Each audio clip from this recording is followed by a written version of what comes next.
안녕하세요. 원효아빠 송점치 목사입니다. 이 앞전 시간에는 믿음에 대해서 제가 보충을 좀 해드렸습니다. 오늘은 이 앞전 시간에는 이 앞전 시간에 피에 대해서 우리 주님의 피에 대해서 말을 했는데 오늘 너무나 중요하기 때문에 다시 좀 보충을 하겠습니다. 주님의 피를 구속의 피, 그다음에 또 속량의 피, 또 화목 제물, 그렇게 피를 말을 하고 있거든요. 성경은요. 이 피는 우리의 마음을 하나님의 의로운 마음으로 온전히 바꾸는 기능이 있습니다. 그래서 우리가 피를 깊게 믿으면 하나님 안으로 들어갈 수 있거든요. 하나님 마음을 가질 수 있거든요. 안에. 그러니까 피는 어디에 소용되냐면요. 우리가 죄를 지었을 때 참소가 오잖아요. 또 마음에 끌림이 되잖아요. 그럴 때 우리는 하나님하고 멀어져 버리고요. 믿음이 없게 되거든요. 우리가 믿음이 있다는 것은 또 평강의 마음을 가지고 의로운 깨끗한 마음을 갖는다는 것은 평강은 온전한 평강은 하나님 안에만 있잖아요. 또 온전한 의로우면 하나님 마음이잖아요. 본성이잖아요.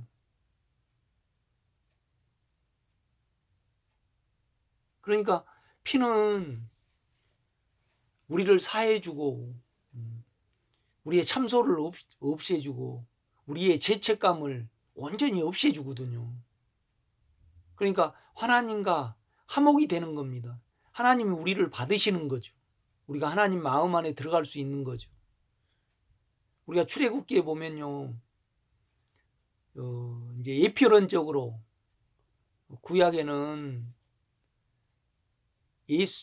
양의 피를 유월절에 문설주와 임방에 바를 때 사망이 넘어갔잖아요. 사망이 이렇게 넘어가는 것을 볼 수가 있단 말이죠. 그러니까 이제 예수님의 피가 오시기 전에 하나님은 예표적으로 이제 그림자로 계속 이걸 보이신 거죠. 그 다음에 또 하나님이 신명기하고 그 다음에 우리가 레위기에 보면 7월 10일 날 속죄일이 있습니다. 이 속죄일에 염소의 피를 지성소 앞에 뿌리거든요. 그 다음에 또 지성소 안에 들어가서 동쪽에 뿌립니다. 그 다음에 속죄소 시은자 위에 뿌리거든요. 그러므로 말미암아 대제사장이 하나님과 유일하게 1년에 한 번씩 접촉해야 하는 요소가 염소의 피거든요. 그러니까 예수의 피를 예표를 하는 거죠. 예표를 한단 말이죠. 그리고 우리가 마태복음 26장 28절에 보면요. 우리 주님이 이제 잡히시기 전에 최후의 만찬을 하시면서 포도주 잔을 주시면서 이런 말씀을 하셨습니다. 이제 포도주 잔을 제자들에게 주시면서 이제 마시라는 거죠. 그러면서 제사함을 얻게 하려고 많은 사람을 위하여 흘리는 바 나의 피 곧 언약의 피니라 그렇게 말씀을 했거든요. 그러니까 최초에 아담에게는 죄가 없었잖아요. 그런데 죄를 지었단 말이죠.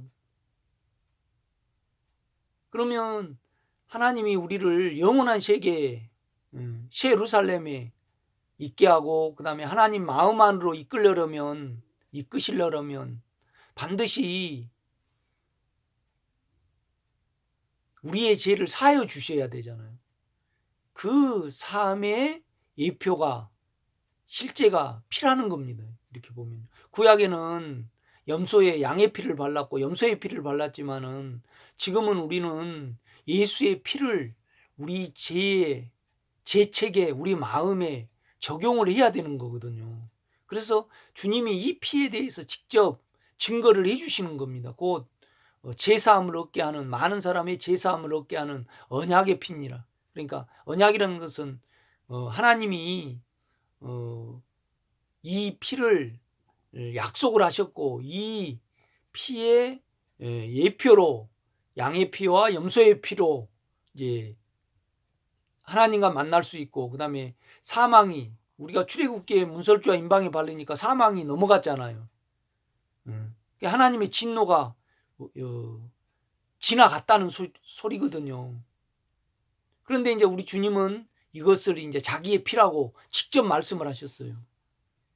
그 다음에 이제 우리가 히브리서에 보면요, 히브리어 기자는 이 피가 우리의 죄를 단번에, 그 다음에 영원히, 그 다음에 온전히 깨끗게 할 수 있다고 그렇게 7장부터 10장에 말씀하고 있거든요.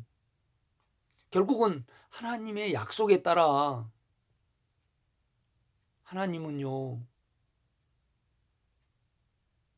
예수의 피를 우리의 죄 대가로 받으신 거잖아요.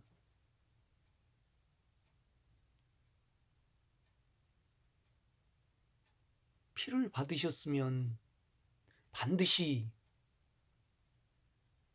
우리를 용서해 주셔야 되거든요. 우리 마음을 깨끗게 해 주셔야 되거든요.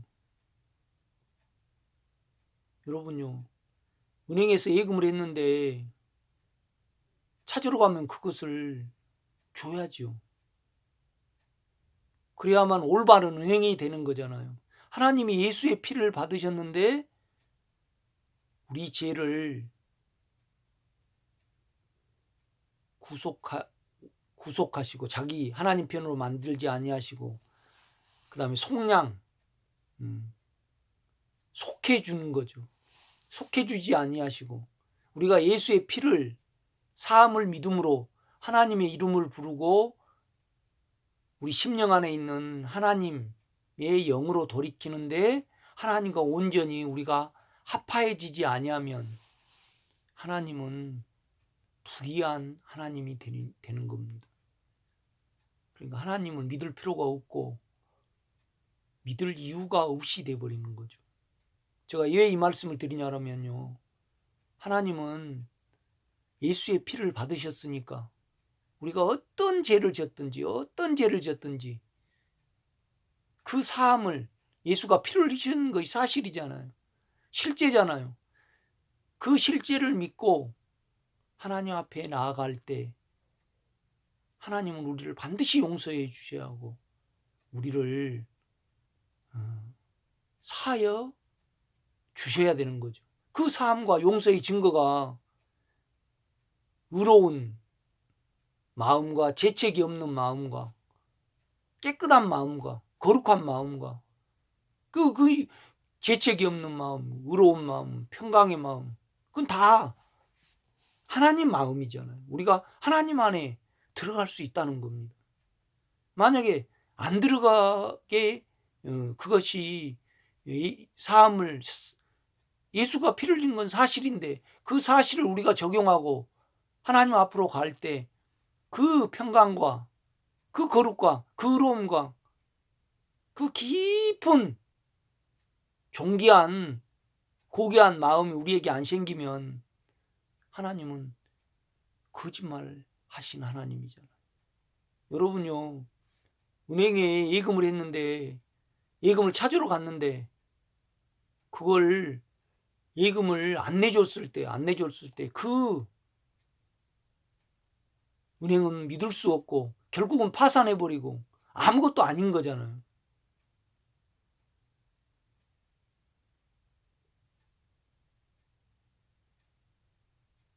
하나님은 의로운 하나님이잖아요. 그런데 예수의 피를 우리의 죄의 대가로 받으셨어요. 그런데 우리를 사해 주지 아니하면 믿을 수 없는 하나님이 돼버리는 거잖아요. 그러니까 우리의 죄는요 반드시 사함을 받는 거죠. 예수의 피를 받아주셨는데 어떻게 사함을 안 해줄 수 있어요? 그건 있을 수 없거든요.